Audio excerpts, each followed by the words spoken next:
Bueno, a raíz de un comentario que vi en un video de otro canal que hablaba de estos conceptos, es que voy a hacer esta demostración que con esta esponjita, ¿cierto?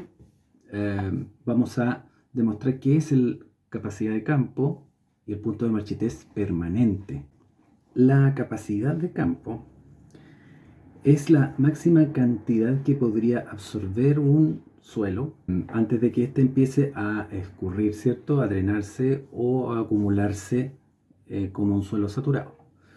El punto de marchitez permanente es el punto de humedad mínima en el cual las plantas ya no son capaces de absorber esa cantidad de agua del suelo y se marchitan irreversiblemente. Entonces, esta demostración que quiero hacer es muy simple. Aquí tengo una botellita de agua y vamos a suponer que este es un suelo. Más adelante tenemos que conversar también que los suelos tienen distinta textura. Hay algunos suelos que son más arcillosos, otros suelos que son más arenosos. Por lo tanto, también eso interfiere o afecta la cantidad de pequeños poros que hay. Un suelo arcilloso tiene la partícula más pequeña, por lo tanto habrían más pequeños poros. En un suelo arenoso tendría menos capacidad de retener agua, porque el tamaño de la partícula es un poco más grande. Por lo tanto, si comparamos la cantidad de poros de un suelo arcilloso con un arenoso, habría mucho más espacio para absorber agua en un suelo arcilloso que en un arenoso. Entonces, esta esponja está absolutamente seca. A pesar de que no existe ningún suelo, por muy desértico que sea el clima, no existe ningún suelo que esté completamente seco. Siempre va a tener agua higroscópica o molecular. Siempre va a haber algo.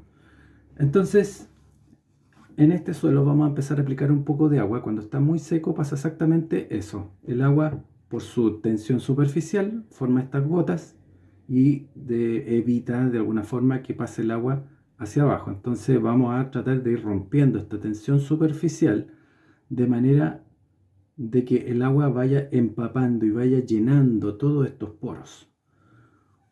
Por lo tanto, de esa forma podemos ir llenando esta esponja. Va a empezar a reemplazarse todo el aire que tiene esta esponja por agua. Ya pasa mucho más rápido y va a llegar un punto en el cual esta esponja ya no es capaz de retener más humedad y va a empezar a drenar. En ese momento ya alcanzó la capacidad de campo, es decir, la cantidad de agua que retiene, que es capaz de retener este suelo, ya está sobrepasada. Por lo tanto ya tendríamos una condición de suelo saturado. Entonces en este momento, al apretarla, ¿cierto? Al apretar esta esponja va a empezar a drenar, y el suelo saturado tiene un montón de problemas. Cuando hay exceso de humedad en el suelo, el suelo puede provocar asfixia de raíces porque no hay oxígeno. Un suelo saturado también va a provocar reacciones bioquímicas distintas a un suelo con oxígeno. Van a provocar reacciones de fermentación. Se van a generar gases. Por eso el olor a lodo, que lleva mucho tiempo, lodo podrido, ¿cierto? O barro podrido, es muy especial, tiene un olor a metano.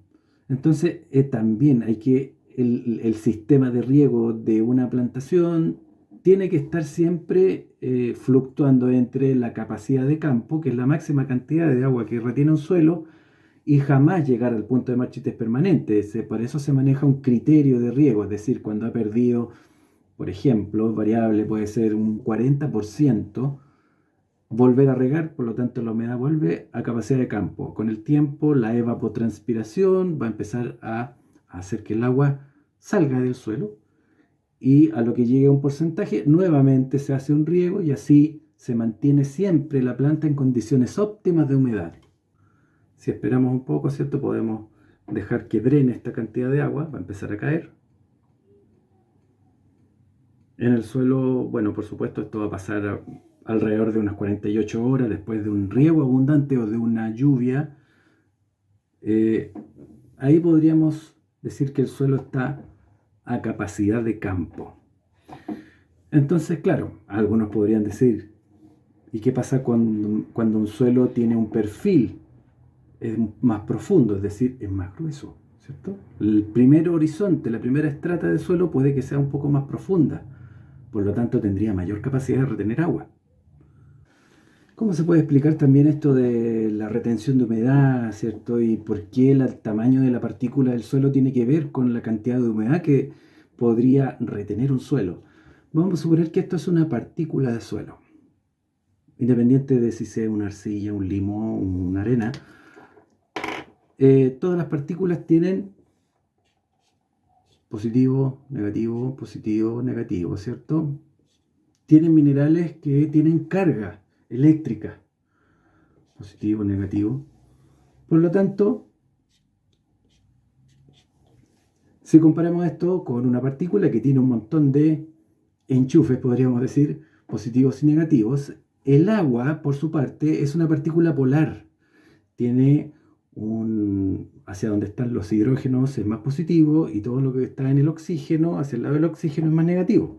Por lo tanto, el agua se va a ir adhiriendo la parte positiva con la negativa y viceversa.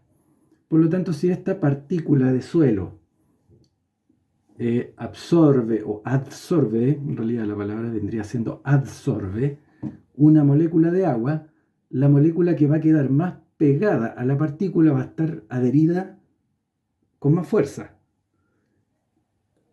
Una primera capa de agua va a empezar a rodear esta partícula de suelo y después sucesivamente se va a ir agregando más agua.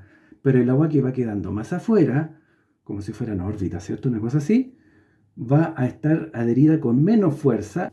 Entonces, mientras menos agua existe en el suelo, más le va a costar a la planta extraer esta agua que va a estar aquí pegadita a la partícula de suelo.